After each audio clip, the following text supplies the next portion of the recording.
Today's podcast is brought to you by Audible. Get a free audiobook download and 30-day free trial at audibletrial.com/spookshow. Then go over to morbidlybeautiful.com as we are now part of the Morbidly Beautiful Podcasting Network. It's alive! It's alive! It's alive! You vote too! You vote too! You too! Everybody here dies by dawn. Dead by dawn! Welcome to the Spookshow.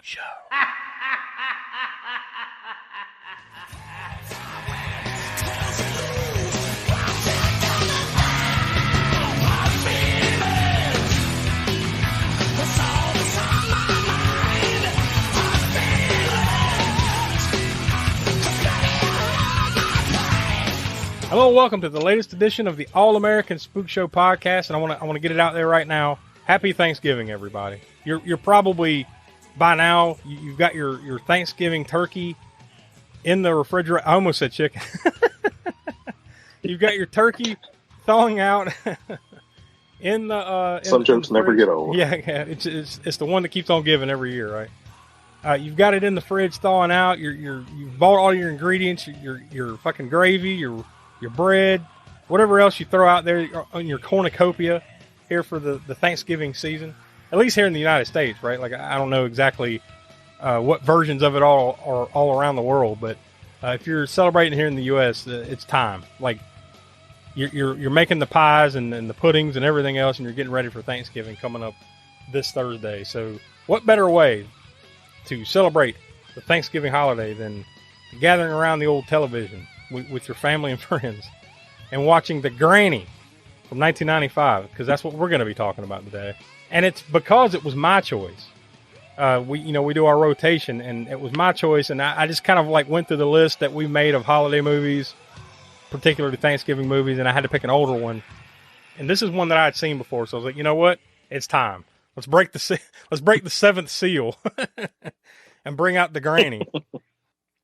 Of course, as always, I'm Josh, and I'm joined here with Will and the Professor Smoke. What's up? Now, Donnie could not make it. He's got some stuff going on, so he could not make it tonight. But we decided also this is the grand first appearance. Well, not really a first appearance because she's been here before, but this is really the rechristening of a part of the Spook Show that we've been missing, and that is the ladies' touch. So we're going to be bringing in Smoke's better half, the gravy for his taters, the lovely Tiana. That's not response. Oh wait, no, that's our final girl, Tiana. She's going to be joining us. We'll see how regularly this is. We'll see. You know, we want to carve out a nice little spot for her here on the Spook Show. So we want to welcome Tiana. Tiana, say hello to everybody. Hey. So you've been here before, though. How long ago now was it, Smoke, when we did that Mother's Day episode? I think that was all the way back like episode 30. So this was like, God. 2019? Yeah, 2019, 2020. Something like 2020 that. Maybe? Yeah, she was one of the guests on the shows because all three of us brought our better halves on, right? Our significant others. And that was kind of the joke. It's like, all right, we're going to make them watch Friday the 13th on Mother's Day, right? So that was the gag on that episode, and she was on for that one, but I don't think she's been around for anything else. And what better way to introduce you than the Granny, right? Yeah. Now Wait, are you a granny? I don't know. I don't think she's there yet. I don't think, but Is there some news you want to break on the show? Yeah. Now, actually, we were gonna do this last week because last week we had our latest cannon fodder, but you guys were running a little bit behind when we were recording that one, and you couldn't make it. So now is the chance for you guys to say your piece, say what you want about the Frog Prince that we talked about last week, our latest cannon fodder. So, Professor, I guess you go ahead and say your 2 cents first and give us your cannonball rating. All right, yeah, it's canon. I can't remember if it was it made for TV or no? No, this was like was it a TV? We learned there This is a movie? like, from Austin Trunick. Yeah, like this was a movie that got released in theaters. I think it was more specifically for the international market. And then like a couple years later, it got released in some format here in the U.S. But This actually did play in theaters, I think, in Italy and some other places. I think Austin had told us in 1986. Yeah, I think it's. I definitely, would have enjoyed it more if I'd been maybe 5 or 6 or so when it came out and when I saw it back then. I think it was. I think the production and some of the other things that we were talking about, and I'm sure y'all talked about on the show that we were kind of talking about off air. A little bit of the creepiness factor of things that were going on with the the different age between the prince and the who would become the princess, I guess. Yeah, that whole thing. So I won't touch on that anymore other than just mentioning it. But we made quite a few jokes at the expense of that last week about the problematic side of the creepiness of this relationship between a full grown man and what appeared to be about a 12-year-old. Yeah. I thought it was interesting. Helen Hunt was in there. That was interesting. Yeah. But I think the production value for what it was for Canon and for the movies being probably not top tier Canon either. They probably didn't divert as much funds to this as they would have Missing in Action or whatever. But I thought it was well enough that down that route and the acting and all that and whatnot. So it's based on Grimm's fairy tales. I love Grimm's fairy tales, but this isn't. You're not going to get accuracy with that when it comes to gearing it for kids. There's Grimm's tale. I mean, this one might not have been one of the darker ones, but in some of those tales a little bit darker in their original, formats, much darker than even what Disney put out. But so, I mean, I love the original tale, but I guess they did what they could do with the money they had. The frog is okay. He looks all right, I guess, for that time period. I guess I'll give it, with our sliding cannon scale, I'll give it 2 cannonballs. I mean, it's geared for kids. I'm not gonna knock it for. I mean, we talked about the creep factor a little bit or whatever. That's what it was for the time period, I guess. It comes across as a little bit odd, these days. But I think it was done well enough for what it was supposed to be. It's just not geared for, 50-year-old. Yeah. You mean this wasn't? So watching it at 50-year-old Smoke. I'm shocked. Tiana, what do you want to say about it? I'll agree with my husband about the production and all was very good, but it was very slow paced. Yeah, it was for kids, but where do you usually stand on musicals? Oh yeah, I didn't even mention that, but yeah, go ahead. I'm not really a huge musical fan, but I didn't think that was that bad. Mm-hmm. The music, they were on key and everything. That's a Canon film, but that's a ringing endorsement too. We're going to put that on the poster. They were in key. Yeah, there's been some musicals that that are not in key. Well, yeah, I'm sure there's more than a few of those. Nothing I will remember. No, and I think that's one of the main issues is that it's not memorable. That's one of the main issues, right? It's that it just kind of happened and then you move on pretty quick. So I'm wondering if I even watched it back then. I don't remember. Yeah, I definitely didn't see this one. Yeah, but I was very surprised to learn that the frog guy was Zombie from yeah, exactly. Beyond having Helen Hunt in it, that was one of the other more interesting parts is that that's Zombie the genie. It's the frog prince, Ribbit, whatever. Also, the hell his name was. I don't know did y'all mention this on that episode or not, but in the recent past too, with the Grindhouse Gutter, Abby, William Marshall, who played I can't remember his character name in Abby, but he played also, of course, Blackula that we talked about, but he was King of Cartoons on Pee-wee's Playhouse. So there's 2 in a row, sort of. Pee-wee's Playhouse. Yeah, you're people right. Showing up on the show. Yeah, what the hell? That is weird. So how many, now enough about our Cannonball rating scale that we've explained. I mean, I'm sure you've heard Smoke complain about it or talk about it before. So 0 to 5, we don't give stars, we give the Cannonball. So kind of grading it against other Cannon movies, Tiana, what Cannonball rating would you give it? A 2. A 2? Okay. So same as the Professor. Now I will spoil the party for you both. Will and I didn't give it as high as you guys. I think we both pretty much gave it a 1, right, Will? Yeah. Yeah. So y'all are actually bumping it up a little bit, but I mean, look, it is what it is. I mean, it's not terrible. It's just not. We're not the target audience, right? No, definitely not. And I mean, and my rating is my wife's also kind of reflects what I guess it reflects more so the movie itself as a whole. Because if you take this and you compare it with something like, I don't know, Hot Chili or some of those, I mean, I think it's better. It holds up maybe for what it is more so than some of those other even lower tiered Cannon films that we did. It's just like you said, it's not for definitely not our target age group. So no. Kind of gave it leeway, I guess, based on who it was made for, and the fact that I guess if I had been that age at the time, I'm sure I would have enjoyed it more. Well, we'll leave that in the past where it belongs. That happened last week, so we move forward to this week. And like I said, we're going to be celebrating Thanksgiving with the Granny. But before we go any further, we want to remind you to go over to aaspookshow.com. That's the center of the Spook Show universe. From there, you can listen to all of our podcast archives, all the past episodes, 186 prior episodes, and a couple bonuses. You can also get to our YouTube from there and watch series such as Hammer Horror and Order, Video Vortex, and Grindhouse Gutter. Lots of stuff always going on every week over there, so we encourage you to check that out. And also on our Patreon, patreon.com/AASpookShow. From there, you get every month if you become a patron, and we really hope you do.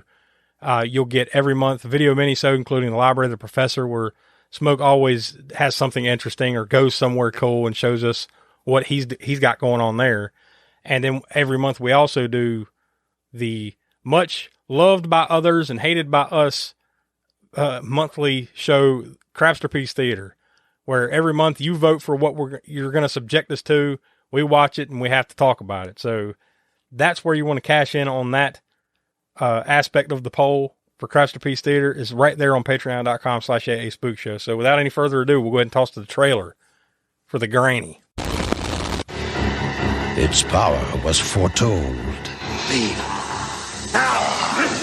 Now it has come to this house. Can you not feel its power? To this woman. He gave me that bottle. Said it would bring me eternal life. She is the matriarch. All of you are just waiting for me to die. The head of a family that prays for her death. This family is cursed with greed. Today, they're getting their wish. Granny! For her children, the champagne will flow. And the party begins. A toast to my dearly departed mother. But the vengeance might never end. What was that? Granny? Who is it, Kelly? The trap! Where is everybody? You run like the wind! How do you fight her? What is this? How do you escape her? Stay right here. How do you stop a family of the undead? This is my fight.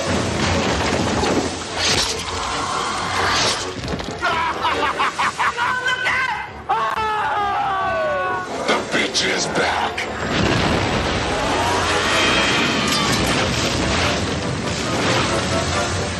Stella Stevens. Glad you could join us. Shannon Wary.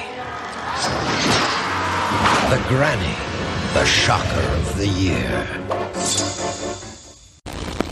All right, there we go. So, as far as all of our backgrounds here with the Granny, Tiana, we'll let you go first. Have you ever seen the Granny before? Surprisingly, no.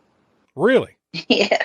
Not that I'm entirely surprised by that because it's not like this is on a list of must-see type of movies, but I thought you would have probably come across it at some point or another. Yeah, I never even heard of it. Smoke, what about you? I've never seen it either. I think I'd heard the name out there, here and there, or read it somewhere or something, the Granny. I mean, because the name is kind of familiar, but I'd never seen the trailer or any clips from the movie. So this is the first time, watching it or even, like I said, I think I'd heard of it, but not anything about it, let's say. Will? No, I've never heard of this movie before.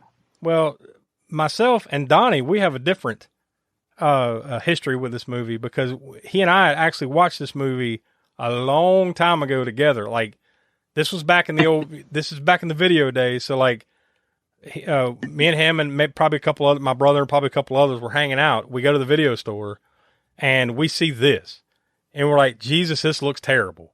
And this is like 1996, 7, 8, somewhere around there. So we rented it and we watched it. And, I hadn't seen it since then. But I remember us laughing our ass off at this movie at that point. Now, once again, I come back to now, fast forward, it's still just as hilarious now as it was then. And then I realized that like some of the quotes that like Donnie and I and a couple others joke about came from this movie. So, and we'll get we'll get into that. But like, yeah, this is one that I actually seen, but I've only seen it like the one time, way long. I mean, like literally 25 plus years ago. So it's been a long time. But yeah, so this is actually one that not only I had heard of, but I had seen. So, and we'll have some comments from Donnie later on. Maybe he mentions that. I'm not sure. He'd sent some of his audio in so he could give his thoughts in the Crypt Connection. So we'll get to those later on the show. So we'll hear what he has to say. I haven't listened to it, but yeah, I'm sure he's probably going to have some similar recollection of us watching this back in the day. So there is that. A little bit of the background information, because really, honestly, there's not much. I think this is one that we really just need to talk about as opposed to diving deep into the background, but I'll go ahead and throw some of that usual bit out anyways. This was released August 25th, 1995, and this was straight to video. Directed by Luca Bercovici. I think that's how you say his name. Smoke, are you familiar with the name? Yeah, well, I'm kind of familiar a little bit with at least the pronunciation of Italian, and I guess what I would say is Bercovici. Bercovici. Written by him and Sam. It just says Sam on here for some reason. Now, it was produced by Sam Bernard, so I assume that's the Sam that they're referring to here, but otherwise it's just some dude named Sam. And honestly, with the output that we got here, that's about right. No. He's Sam. His son was the son of Sam. Oh, and it all comes back. So, yeah. Or maybe there was some connection to Trick or Treat. Sam, remember? Yeah. Nobody remembers? All right, well.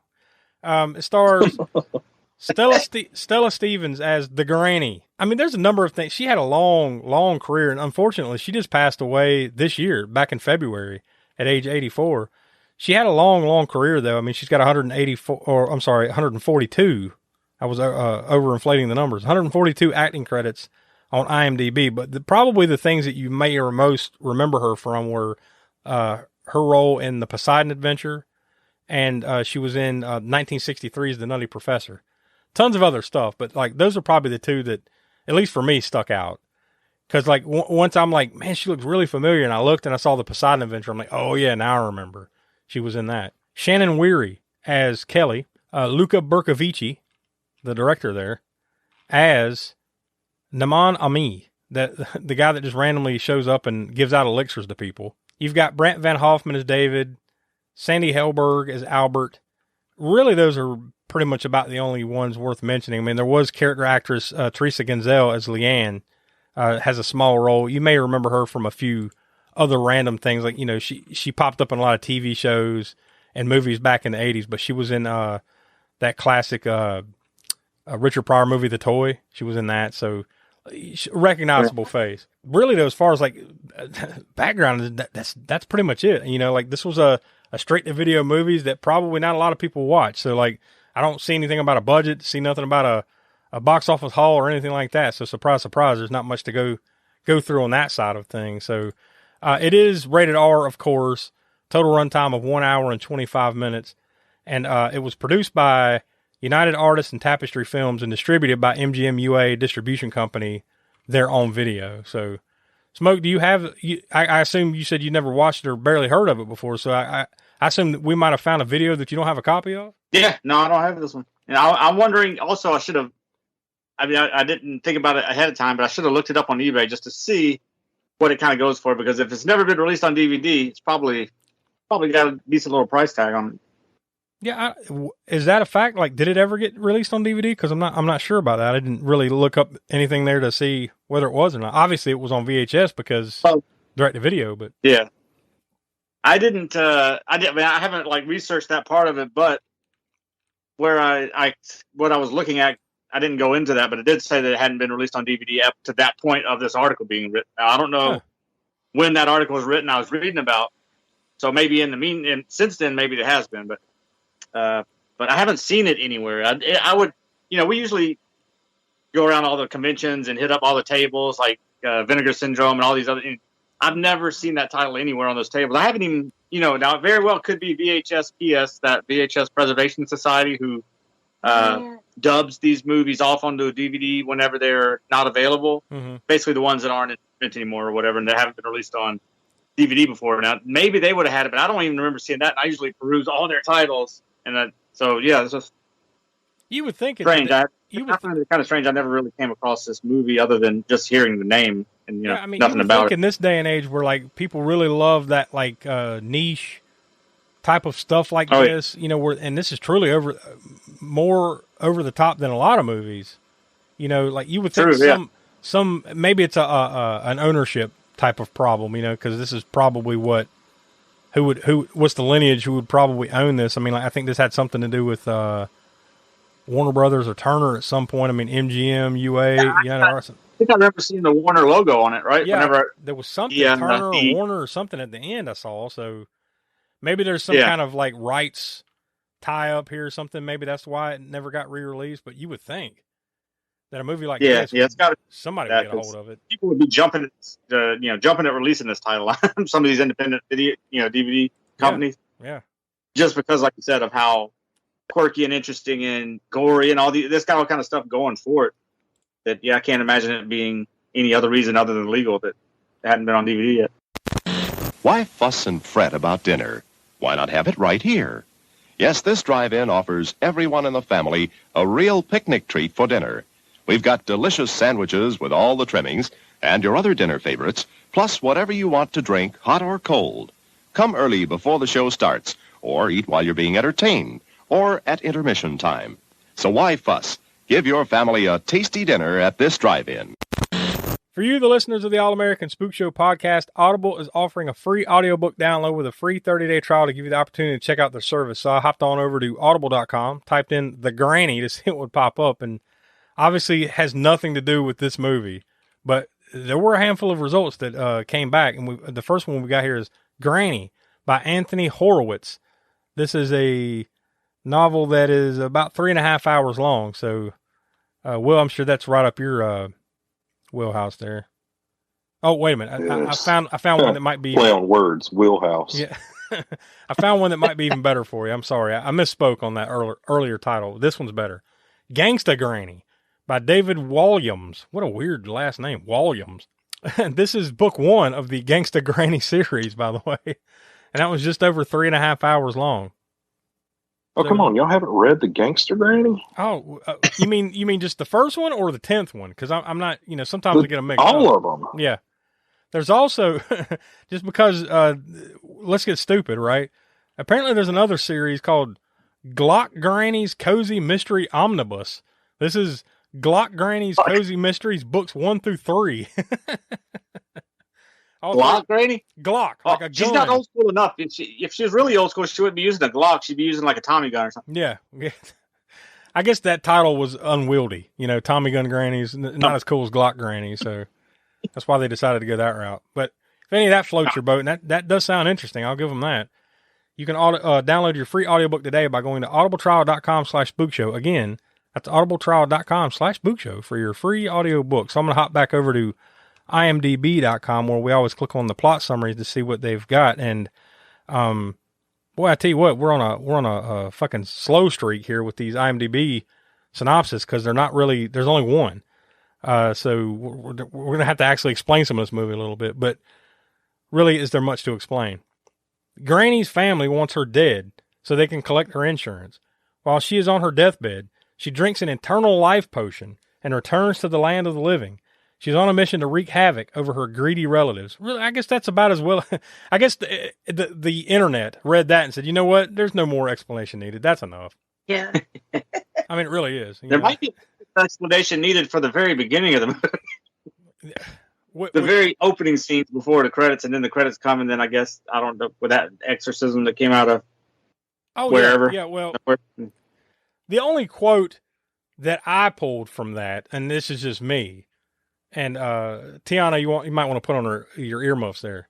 The quote that I came away with was, "Lick me, I promise I have no teeth down there." Now, this was the demon that was on this. Like, all right, wait, let's back up a little bit.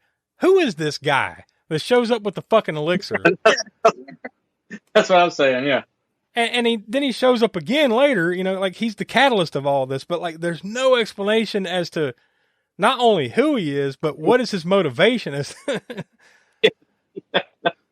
Like, what's he hope? I have no idea. What's he hope to get out of this? Because clearly, like, he doesn't want to turn them into demons, but he knows they're going to fucking be demons.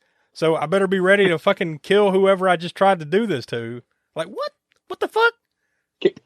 Can I throw a couple things out? First, make a phone call and say, hey, work things out with your family. Second, if this thing is toxic in sunlight, bring it at night. You know, I think that's the other thing too. There's more rules here than with a fucking gremlin. Like at least with the gremlins, it's like, all right, don't feed it after midnight, don't get it wet, and it seems like there was another one. That's it. You know, those are your rules, right? This one is just like, all right, listen, don't drink it during the day. You got to drink it at night. Then you got to make sure you got to do the cleansing ritual, and then there's, you know, make sure you fart, but don't shit yourself. You know, there's all kinds of weird rules that if you just fuck up once slightly, this thing's going to mutate and turn you into a demon. So yeah, once again, what's his motivation for like basically ruining everybody's lives? You know, trying to like maybe one day it'll work. You know, one day it's going to do what it's supposed to, and these people will do what they're supposed to. And yes, Granny, I'm here to drop off this elixir. God Almighty, your daughter or your granddaughter. Yeah. Oh, I'll tell you what. She's going to find me irresistible for no reason whatsoever. And that's why kids grow up to be door-to-door salesmen. Yeah, that and to reference last week, they hang around the tall frog too much and things get weird. These are some cheap-ass, straight-to-video 1995 credits, are they not? Oh, yeah.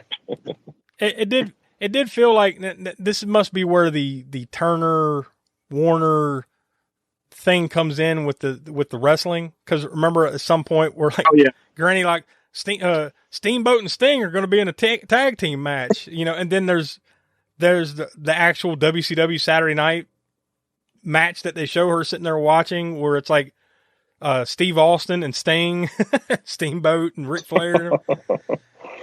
And like seeing that, like I instantly knew, all right, at the end of this, it's got to come back.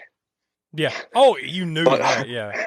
The whole where the granny's going to challenge the junior or whatever to a match, and then like, and it doesn't happen. Oh yeah, yeah. That's like foreshadowing with a 2x4 is what that is. You're going to remember this shit, aren't you? But that had to be the WCW like Turner. That had to be the connection there, right? But going back to the credits, that's what like a commercial firm. yeah. But going back to the credits, that's what the credits felt like to me. It's like some of the animation they would have used like in a WCW pay-per-view from 1995. Tonight, live on pay-per-view, the Granny versus Ricky Steamboat, and then that sword flops into the screen. You know. And she just starts hacking up a lung. Yeah. All right. But at least they played that off, you know. I didn't think that was ever going to come up. Yeah, yeah. Now there was to go back to why I chose this as a Thanksgiving movie to begin with. Let's be frank. This has absolutely. Because you're a sadist. Yeah, because this has absolutely nothing to do with Thanksgiving, other than the fact that they needed a reason to get this family in the same house together, right? Oh yeah, it's Thanksgiving. It could have easily have been like, okay, it's Granny's birthday. They're all coming to celebrate, or oh, it's the old anniversary of blank blank. The family has come here. No, they decided to go with Thanksgiving, and what seemed like the main dish for their Thanksgiving dinner is soup. Who makes Thanksgiving soup? I don't know. You have Thanksgiving chicken. Well, yeah, you're right. I'll give you that. That's the old Adkins family tradition, is the Thanksgiving chicken. We all know that, but soup. And then, okay, I'll go past the soup. The soup was clearly just there so somebody could try to poison Granny, right? Because her family hates her, so they're going to try to poison her. The main dish that they bring out, I think, is like roast beef or something like that. And they even crack a joke like, why can't we have a normal Thanksgiving dinner, you know, like a turkey or something? What's wrong with roast beef? Where's the beef? It's just, I was thinking that too. Great. That's the only thing that was missing was Granny saying that. They definitely should have done that. I guess they. I guess they want to get sued by Wendy's for a, even at the time it would have been a 10-year-old reference. Yeah. Speaking of that, though, this movie for the time period it came out, being straight to video, it sure the hell is a lot more entertaining than probably more than half the direct that came out in the home video market in the mid to late '90s. Yeah, I mean, like I said, I even remember watching this, probably not long after it came out back then, and like this, even in now, I guess I could say like I forgot about it, years later. So I guess I'm part of the responsible crew of like people that actually had saw this and didn't pass it on to other people. Like, hey, you need to check this out. But I will say now, I think this is worth going out of your way to find a copy of and check out. Like it's stupid. Oh, yeah. It's stupid in all the right ways though, like, and we'll get into our ratings toward the end, but like, this is one that people should go check out if for nothing else than just the outlandish over the topness of it all. Right. Yeah. There's definitely something here in this movie. Mm-hmm. It's not Citizen Kane or anything like that, but no. There is something. There's something to it where it's like they went for the cornball, but this could have been like a possibly like a decent, like mid-90s scary movie. I think it might have worked. And that kind of goes with Smoke's point there, where like you were kind of in a dry desert of horror movies at this time, right? Yeah. Even the ones coming out in theaters, where. This is, I said that this was better than most of the stuff coming out in home video. Hell, this was better than a lot of the stuff coming out in mainstream, horror movies coming out in Hollywood at the time. Yeah. Yeah. I mean, it took a resurgence that came a handful of years later before we kind of got out of that. But like, I think by and large, and we've talked about this before on the show, that like the 90s are just kind of a, by and large, forgettable decade for horror because, not necessarily because of movies like this. It's just because a lot of them were like this. We're like, it's funny. And then you just forgot about it. Nothing stuck. There wasn't many memorable things, Yeah, it was like they were more fewer and far between, I guess you could say. There was a lot more coming out in the 80s and, of course, in the 70s before it. And then you get to the 90s. They are there, but they're just not as plentiful. Yeah. I don't think as prior generation. And maybe with time, as the further and further we get away from the 1990s, maybe at some point there'll be some more people looking back on it and trying to find some of these gems, and I think to me, this is kind of a little bit one of those forgotten gems in a way, like, yeah, it's stupid as shit, but you can have a lot of fun watching this and it's hilarious. And when it's funny, it's funny. He definitely, it was, like I said, I went into this not knowing anything except the name. Yeah. I haven't heard this title named before, but nobody who I said that I didn't know anybody who had seen it. So I'm sure they would have told me something about, you need to check this out or whatever. Yeah. Just because of ridiculousness and over the top stuff that kind of goes on that you don't expect in certain scenes, such as, well, I guess we'll get there as we get to the plot. Well, you get to the dinner scene, right, where they poison. I guess they at least attempt to poison Granny, right? Yeah. Right before that, though, because I feel this is one that it was a thing and then they didn't run with it. The demon cat. I think that happened right before she drinks the elixir or whatever, right? The cat drinks the elixir because she didn't follow the rules. And then it becomes some weird practical mutant effect, But like, then from that point forward, you don't see it again. You just hear it kind of in the background a couple of times. Yeah, I guess somebody probably thought, hey, we should have the cat do this, and then it'll be this little, thing, this little puppet thing, monster, and then they didn't go, they just didn't write anything else for it. But they definitely could have put some more shit with that in there. Yeah, you could have got at least one cool kill scene out of the cat, right? But they did. I don't think that I recall. I don't remember it ever coming in other than you hear it in the background going. It really reminded me of Reanimator in a way. Yeah, very much so. I was going to say that Reanimator, and then Tiana. Well, you go ahead and say what you thought. Another movie it reminds me of is Dead Alive. Yeah. Oh yeah. Have y'all seen it? Yeah. Jackson, Dead Alive? I was going to point that out too. Like there was because you just reminded me of saying that there is a little bit of a Sam Raimi feel to this, right? Yes. Especially in the beginning, Evil Dead. That's what I thought of. Yep. Yeah. So they like touching on all that. They had all that fresh in their mind. I think Evil Dead, Reanimator, and Dead Alive. I was going to say Brain Dead. That's the British title. How much before, same movie? How much before this? Just because I'm not looking at dates, was the Army of Darkness would have come out? That came out. I know that only because That was the year I graduated, 92. So you're only 3 years removed, roughly, from Army of Yeah. Darkness. So the Sam Raimi stuff is still very much in horror. Yeah. You know, like that feel of things. So like that really did have a Raimi feel to it to me, as I was watching it. It's just like they didn't go that extra step. You know, it's like it's there, but they didn't go all the way with it. But it's definitely there. And the Reanimator reference is even further out. I mean, well, even if you take, well, I guess what the Bride of Reanimator was 91. So I guess not too far removed. I mean, the first one was 85, so that was 10 years ago. But I mean, I guess, you know, it was still around in the horror world. I mean, everybody loved Reanimator, so that type of horror comedy was still fresh, even though the first one was 10 years old at this point. Will, what'd you think of the way they shot that dinner scene with like with the weird swaying cameras and the Dutch angles and shit like that? It's like all of a sudden they went into a Batman 66 villain's lair or something. I'll be honest, I don't remember. It was just the look of it, the way they shot that and everything. It was just like some weird angles and like they definitely leaned into the Clue. You know what I mean? It's like the whodunit mystery side of it. Like, you know, they clearly all have a reason for wanting to take her out, and it's just the money, obviously, right? So like they all hate her, she hates them, but like there was like this element in there where they were trying to add a little bit of mystery. It's like, well, who poisoned her? But they never really answered that. I don't think they ever really answered that, come to think of it, did they? Like, who actually, I guess all of them did, but like they didn't say like, who put the poison in there, right? Yeah, I guess it didn't really, because they were all, I guess all of them were basically in on it, right? Knowing that this is going to happen. And they But yeah, it's just weird. Like, it kind of did lean into the mystery aspect of it, but for no point in it, really. And other than they're all doing. My favorite part of that scene is when she said to her own son, "I wish I had swallowed that load." Oh yeah. Yeah, when she Your says one load I should have swallowed. Yeah, and that right there, that's the line that I didn't realize that Donnie and I and some others had been saying for years. I forgot where it came from. That's it. Yo, one load I should have swallowed. God damn.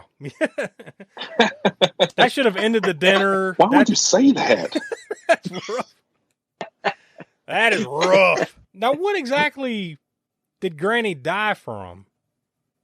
Because, like, it wasn't necessarily the poison, right? I don't think. Well, she had the heart attack, and then she was still alive. Yeah. And then they bring a chiropractor in for some reason. I mean, she put the soup in her mouth, but didn't spit it out as soon as the little girl said about poison or whatever, and she's like, Yeah. I mean, So, but then she died in the very next scene. Yeah. I don't, maybe it was just malpractice from the chiropractor or something. I don't know what the fuck was going on, but something, like you said, heart attack. I don't know. It didn't specify, and I guess it doesn't matter. Let's just get her dead. But she died. Congestive heart failure. Yeah. She dies, but before she dies, she drank the elixir, which had been mutated by hitting sunlight or something, right? And yeah, earlier in the movie, like almost immediately. Yeah. Hence, why didn't he bring it at night? So Kelly is the one family member that supposedly cares about Granny, right? So she actually takes care of her. Well, when this guy shows up to the house with the elixir that says, like, if you drink this, you know, you'll be immortal, basically, and gives her all the rules. When the man is talking to Granny and telling her all this, she's listening on the radio, like on the house speaker system, whatever the hell that was, right? She's listening. But then she immediately walks into the room and opens up the curtain. So wouldn't she have heard, like, hey, we can't expose this shit to the sunlight, and then immediately expose it to sunlight? Wouldn't you think? Now, they did establish that the radio was like cracking up and stuff, so maybe she missed that part. But I don't, and maybe that's how you wave it off. But turns out she has man hands. She was the one that poisoned Granny in the first place. Notorious old Kelly man hands. The weird couple that are introduced in the morgue once Granny dies, and she's laying, and like the guy that I guess works for the morgue brings in his girlfriend or whatever, and then they look at Granny's, you know, corpse on the table there, and like she says, the lady says, "Is that her?" And he says, "Yep, bigger than shit." It's a pretty good line. But then, of course, Granny then comes back to life right there on the table and kills that dude with a bone saw. But really, it's more like it's really like because she does this a couple of times. It's more like death by 1,000 cuts. It's not like I'm gonna take this thing and cut this dude's head off. It's more like ha, and then I keep cutting the shit out of him with it, you know. And then he eventually falls over, and I guess he's dead. And then like because she just chopped the fuck out of his face, and then she grabs a hold of the woman and I guess chokes her to death. I mean, you don't see it happen, but I guess she gets choked to death.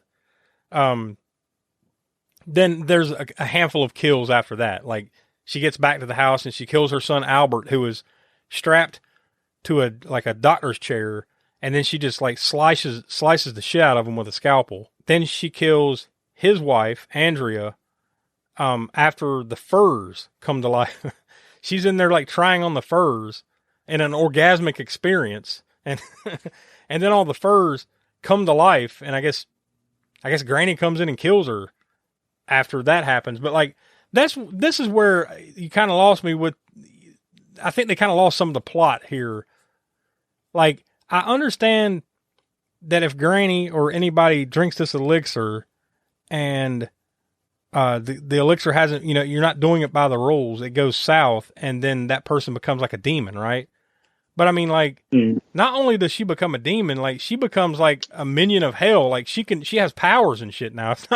It's not just like, it's not like she's just like possessed by a demon. Like now she's like old woman Freddy.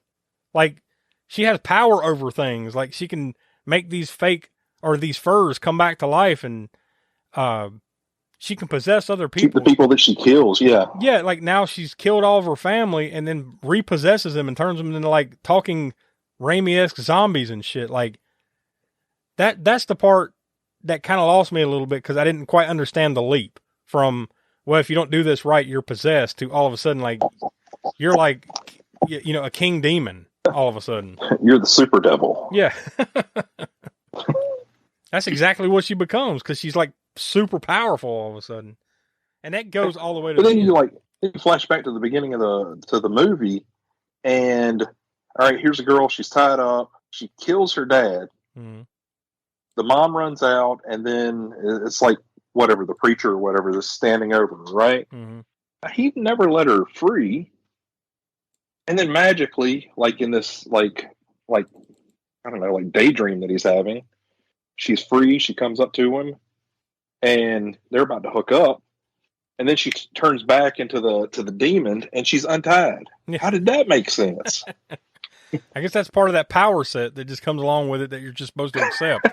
You know, I guess there needed to be, for it to make more sense, there needed to be more explanation as to exactly what are we looking at here? Like, what is happening if you drink this elixir? You know, like they don't really explain that other than like, well, you just become demonic. You're of some level, right? Like Satan has entered you somehow through this elixir. And he still, like you said, Smoke, you still come back to why the fuck, what's this guy's motivation? Why would he keep introducing this to people? It's like, dang it almost worked that time. Well, maybe next time. Yeah. And then he dies, right? Like pretty easily, I might add. Like the one guy that seems to know what's going on and have some power in this situation, the fucking 6-year-old takes him out with a sword. That's right. I just said that sentence. The 6-year-old takes him out with a sword. And then at the end, towards the end, when, you know, they're kind of like, my God, you know, this bloody scene or whatever, when the ambulance and the cops arrive and everything, it's that dude reincarnated, or it's him, or whatever the fuck. It's him again, right? As one of like the ambulance guys or a cop? Yeah. I guess so. That's what it, right? Yeah. That's what I took from it. So I guess he's in. Unless he's just all of a sudden hooking up again, like, oh yeah, the ambulance driver, he's pretty out, or the cop or whatever. I'm sorry, on him. How about when Granny kills? Now, wait a minute, before I talk about this kill, some of the family dynamic here is a little confusing to me. I get that some of them are her children, and like I think David, right? Or I'm sorry, Albert is her son, and that's his wife, Andrea, with the furs and all that, right? Who's the other guy, David? Is that her son as well? Or is that a cousin? Or what the fuck is their relation? Because because he's got something going on with the other chick that's there, Antoinette. Who is she? Yeah. Like, I don't understand who these people are. Like, is it almost felt incestuous. Was I reading that wrong? Because No, she calls it, well, that's what Tiana said. Like, that's like right before they do it. Yeah, but like they almost established it feels like maybe that's his niece or something. And then oh God, let's get off of this. Get off of it. It's not holding up under scrutiny. Yeah.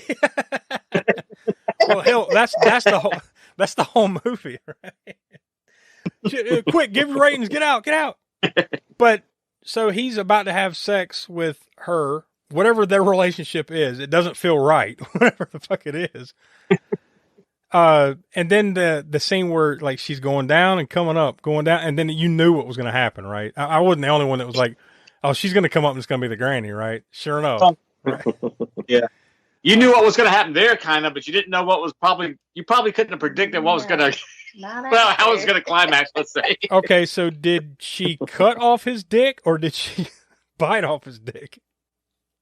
Well, she cut it off just because she was doing the thing, going down as the girl and having the voice, and then coming up finally as Granny, but then she had scissors. Yeah. Okay, yeah. She's like, I forgot about the scissors. What she did in every other instrument she had. She just chop randomly. I forgot about the scissors because I was immediately like, holy shit, she's holding his dick. That's where my focus was, I'll be honest with you.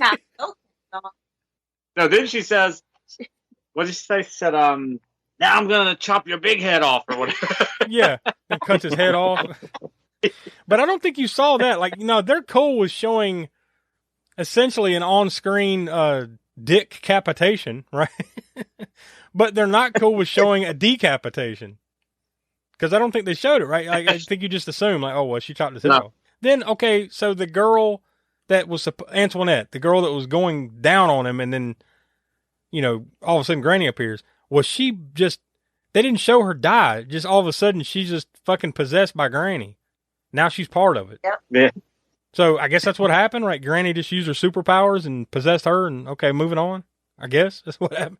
Because even though she hadn't had the elixir. yeah, exactly. And then they move on, like something else happens, and then they come back when somebody enters the room, and she's sitting in there like eating the guy. She's eating David, like, but it's Antoinette. So like,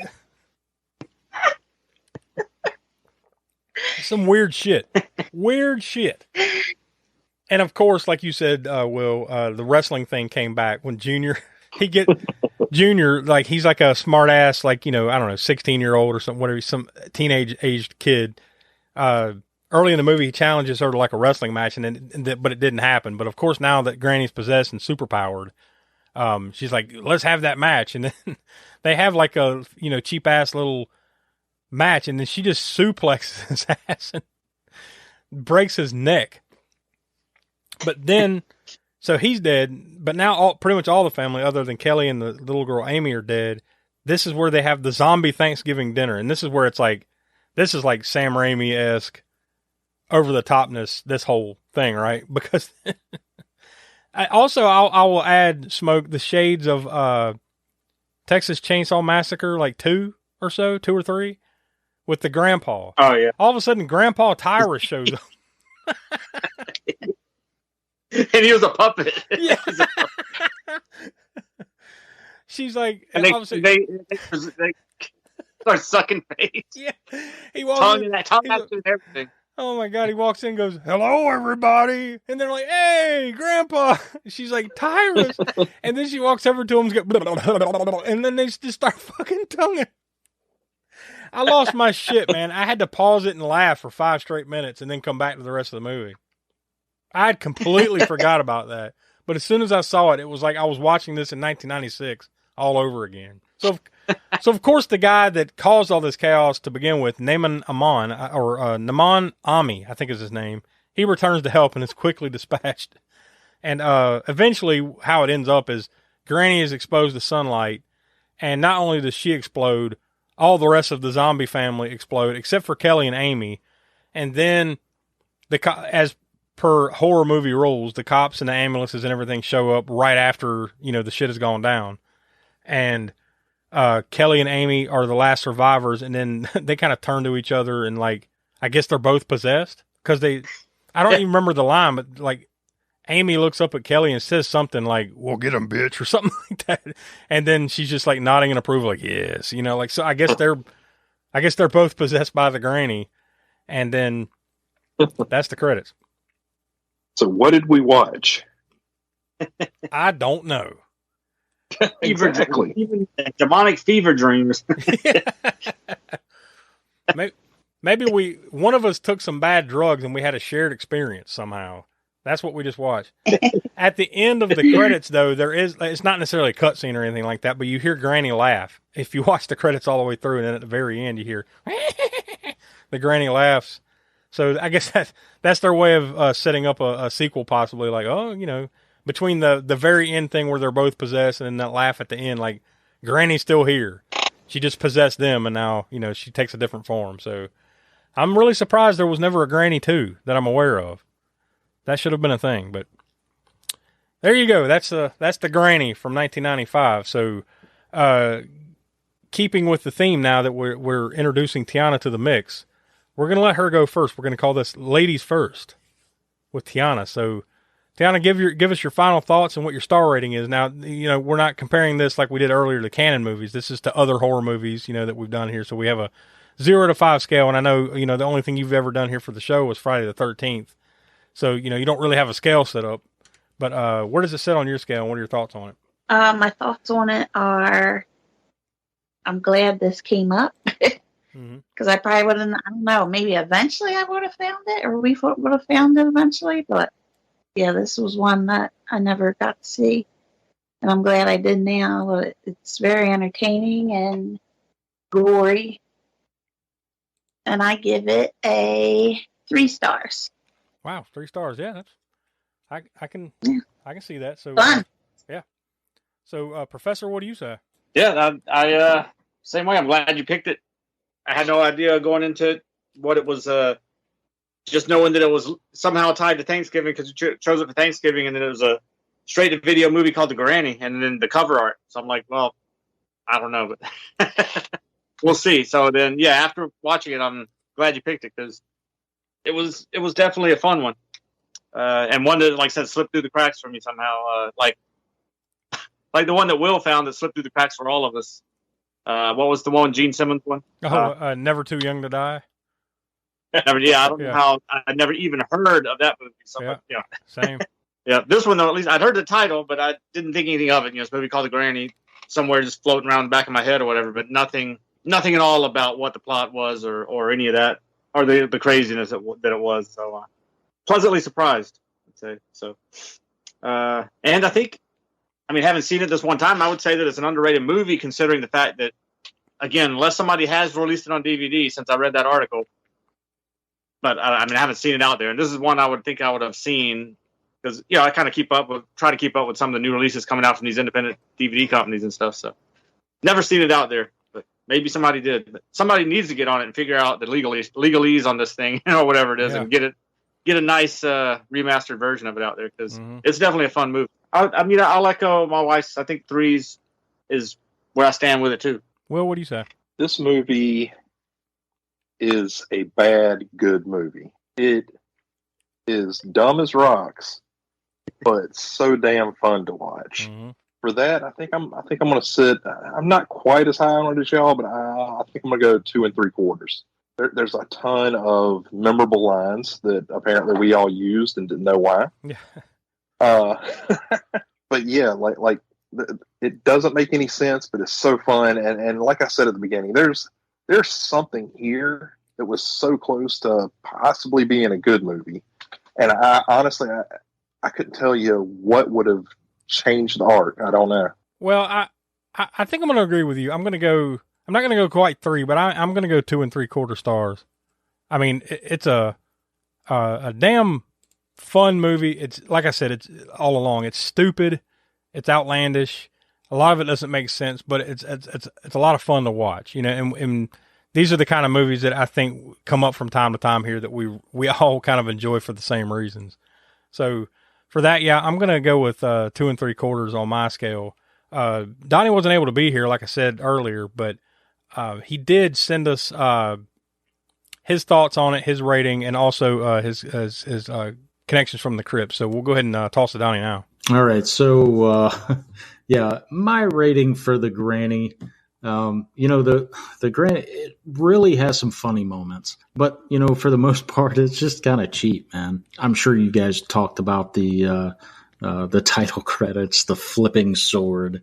It just looked like it was straight out of, the 3D version of the arcade game Dragon's Lair.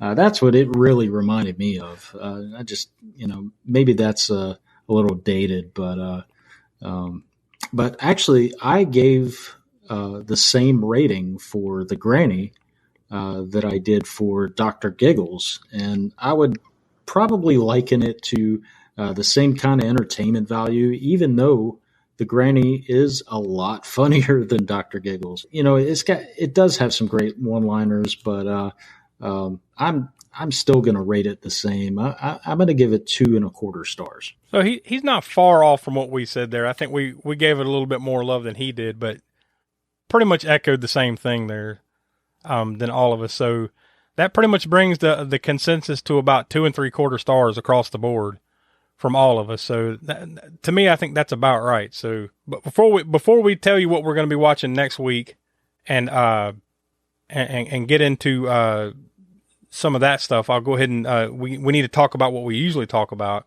And Donnie did send in, like I said, his connections from the Crypt, so we'll go ahead and do that now.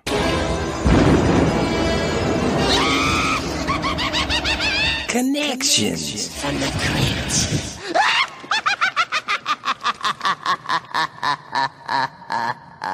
Like I always say, I don't make that any longer, but I swear every week it seems like it's longer. So here we go. All right. So for the Crypt Connections for the cast side, we've got Sandy Helberg, who played Albert. He was also in Spinal Tap when we covered that in the Cult Corner episode. There's also Anthony Hickox, who played Frederick. He was also the director of Hellraiser 3, and unfortunately, Anthony Hickox passed away about a month ago. And on the crew side, we've got makeup effects artist Christopher Allen Nelson. He was part of the makeup effects crew for Halloween from 2018, Halloween Kills, Halloween Ends, and our most recent, we just covered this movie, new release, The Exorcist Believer. So he was on the makeup effects crew for those movies, and he also did The Granny. So, onward and upward. That's a good way to put it. Onward and upward. All right, so this is actually rare. We've got Will here to actually give us the official kill count. So, Will? I gotta go, sorry. Kill. Count.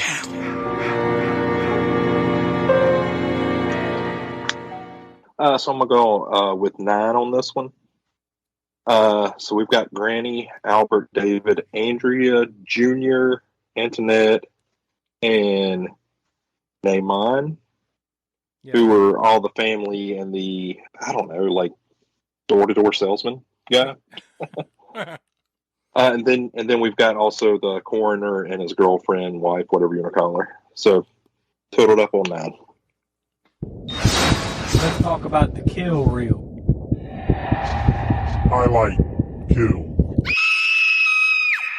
There's a few good kills in this one, but I'm going to say David, the dude that gets his dick cut off by the Granny. Hey, me and Tiana, by the way, I muted the mic and me and Tiana was taking bets. Well, what's the consensus?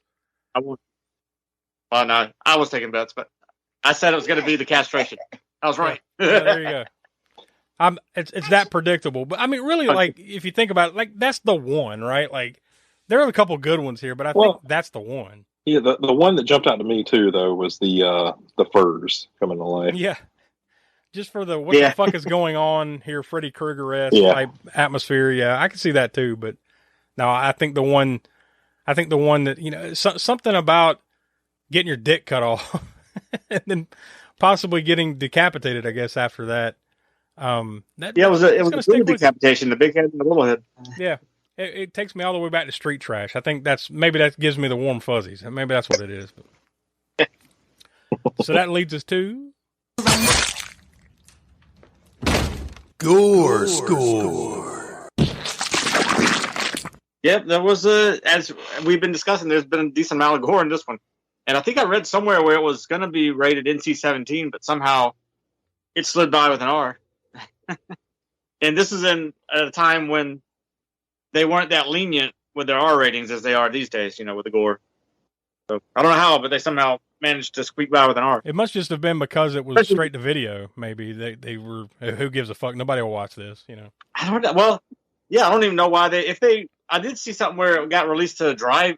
For some reason, it got released to drive-ins where drive-ins were not really still that much. I mean, they were, they're open, of course, but they're not like, you don't think of like horror movies going to drive-ins like they did, back in the 70s and 80s. But apparently this one played at a drive-in first before it got released to video. So I don't know if that's why they were submitted to the MPAA, maybe. Otherwise, why would you even bother submitting it? So maybe that's why yeah, exactly. That's why it got a rating, period, is because of that. I mean, because otherwise, like you said, I don't even think you have to, right? So yeah, now technically, I guess it's up to maybe the video store owners if something's unrated, whether they allow underage to rent it or not, or whatever. I don't know what the gist is with that, but I mean, yeah, most video didn't even bother getting it rated if they knew they weren't going to be, getting a theatrical run for it. Maybe it's because also there was some legitimacy to the companies behind this, like it was United Artists and MGM UA distributed it, so maybe that's why, And maybe they had all intentions of releasing it wider in theaters, and when it submitted the MPAA, and then whatever happened, maybe it, I don't know, fell through as far as distribution to theaters. But whatever the case, it was very, very gory for an R-rated movie. Yeah, and I think we talked about the castration and unfortunately off-screen decapitation. But you see the aftermath of his. Yeah. Again, that's the animator. In the salad dish thing, whatever, in the food tray, his head. That very much reminded me of Reanimator, because then his body's on the floor, and at one point he even sends his body off to try and attack him. Yeah. The way that Dr. Hill did in Reanimator. Yeah, you're right. With the neck stump and all that stuff. And yeah, then the castration scene. You had the swords stab. You had somebody getting their hand chopped off, but the other parts of the sword was more optical effect, right? It's almost like this burning, flaming. It's not really flaming, but it's glowing red, but not like it's hot from a fire, but it's like it's magically glowing red and go through people like a lightsaber or something.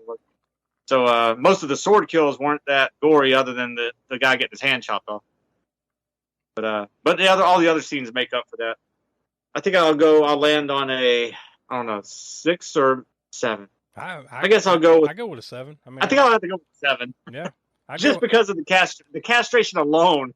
Yeah. If it wasn't for the castration, probably would have went with a 6, because it's gory, but it's not like Street Trash gory, or necessarily, or even like the other movies we mentioned. It's not as gory as Reanimator or as gory as Evil Dead movies or whatever, but it's got a decent fair amount of gore in it. But the castration is what it was your favorite kill. It was also the goriest probably scene. Definitely the most what the fuck, because you don't expect that. You expected her to go down, do whatever she's going to do, and that there would be something involved with his penis, whether it's going to be cut off or something. But you figured it would be off screen, right? Like she's going to bite it off or something. But no, it's like boom, she comes up with it and then tosses it, and she gives that one liner about, "Now I'm going to cut off your big head." That whole scene was hilarious and gory and everything at the same time. So yeah, just because of that pushes it up to 7. Well, come to think of it now, between this, Street Trash, and I think at least Wolf Cop, right? We've seen way too many decapitations throughout the 5-year existence of the Spook Show here. So, Tiana, I think you picked the perfect week to come on aboard there. Yeah.